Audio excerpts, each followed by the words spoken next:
palavra o deputado Paulo Pimenta. Senhor presidente, em primeiro lugar, eu considero extremamente importante a vinda da doutora Patrícia.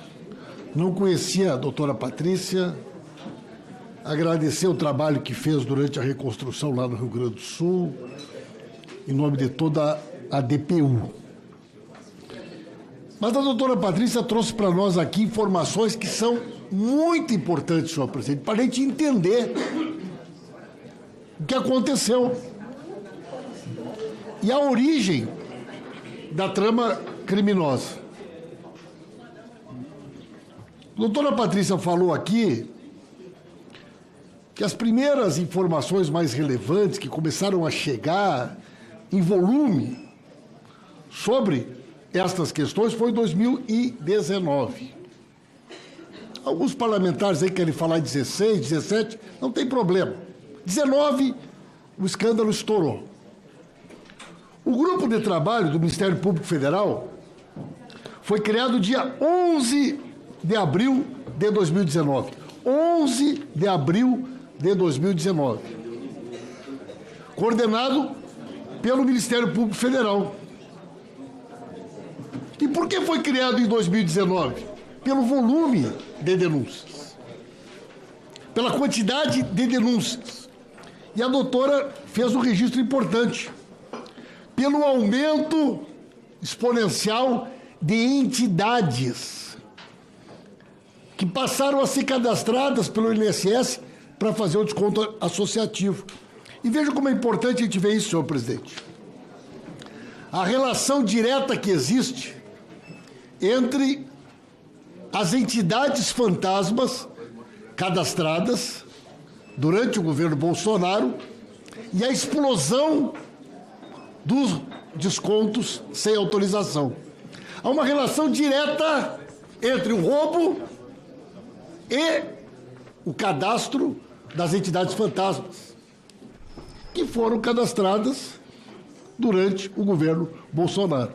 As mudanças das regras que permitiram que as entidades fantasmas se cadastrassem para fazer o desconto associativo tem uma relação direta com a explosão do assalto aos aposentados e aposentadas do nosso país.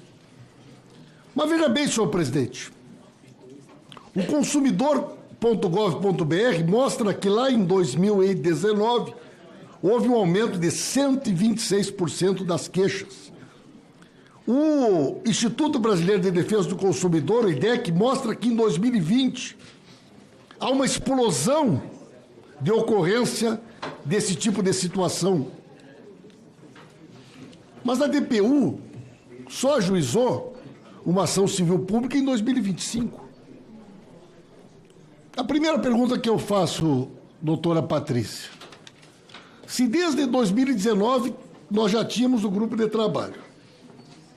Eu vejo aqui, nas atas da reunião do grupo de trabalho, dia 19 de agosto de 2020, a doutora Fernanda Ram, pela DPU, ela já informava, lá no grupo de trabalho, o conjunto de reclamações de aposentados, 2019.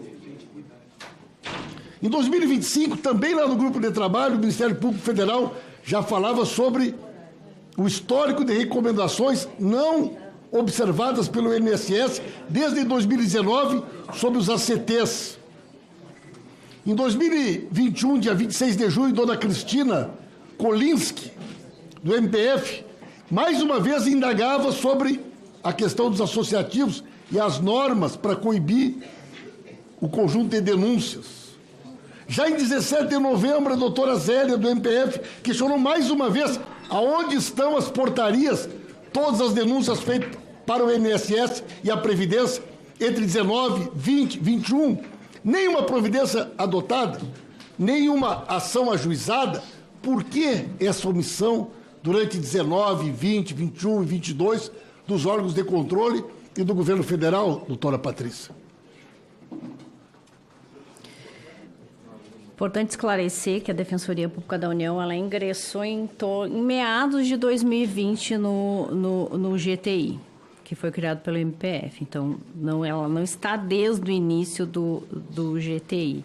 Em relação às ações judiciais, várias ações judiciais individuais foram ajuizadas neste período.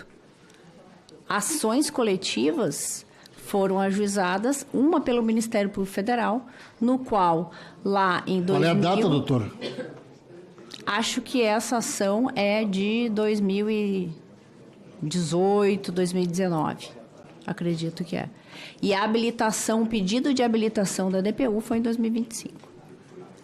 Doutora, veja bem, ações individuais naturalmente devem ocorrer muitas, né? É normal que o defensor tome conhecimento de alguma. Agora, ação civil pública contra a União e INSS Dataprev, devido à ocorrência de fraudes recorrente da contratação de empréstimos consignados vinculados a benefícios previdenciários da DPU, é de 25, correto? As ações civis públicas aqui, em relação a desconto associativo, não eram da Defensoria Pública da União. A da Defensoria, doutora. A Defensoria Pública tem uma ação civil pública em relação a empréstimos consignados. Certo, doutora. Então, veja bem, a ação civil pública contra a União, INSS e Dataprev, ocorrendo, é de junho de 25. Sim. Então, veja, senhor presidente, os órgãos de controle, o GT do Ministério Público Federal, tomou conhecimento das fraudes em 2019. Tanto é que instituiu o grupo de trabalho dia 11 de abril de 2019. Entre outras coisas, por quê? Pela explosão do cadastramento de entidades fantasmas. Não aconteceu nada. 2019, 2020, 2021, 2022, do ponto de vista objetivo.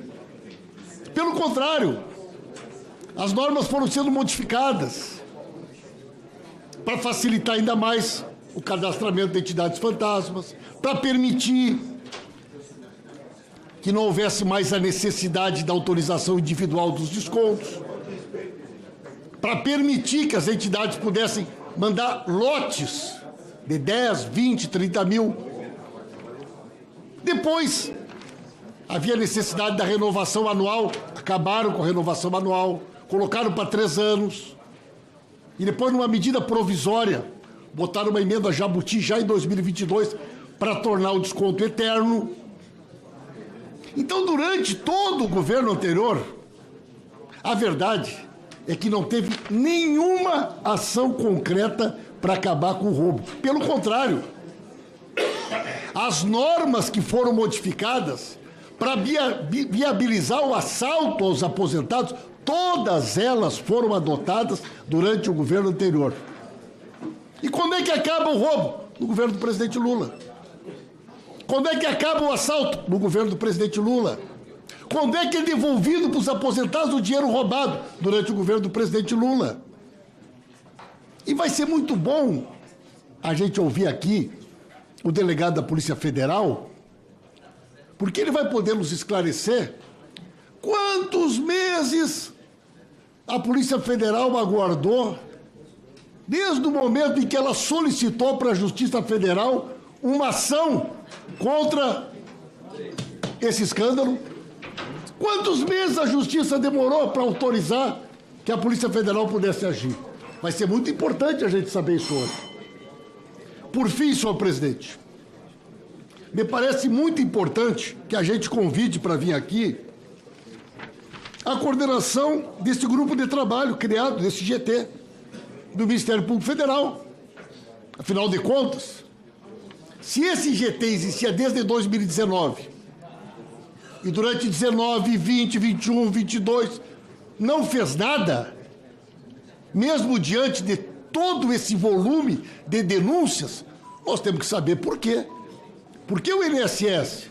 Por que o Ministério da Previdência? Por que o grupo de trabalho? Por que ninguém fez nada? Pelo contrário, só foram mudando regras e regras para beneficiar cada vez mais os criminosos. Então, doutora Patrícia, agradeço muito a sua presença. Para mim foi extremamente esclarecedora.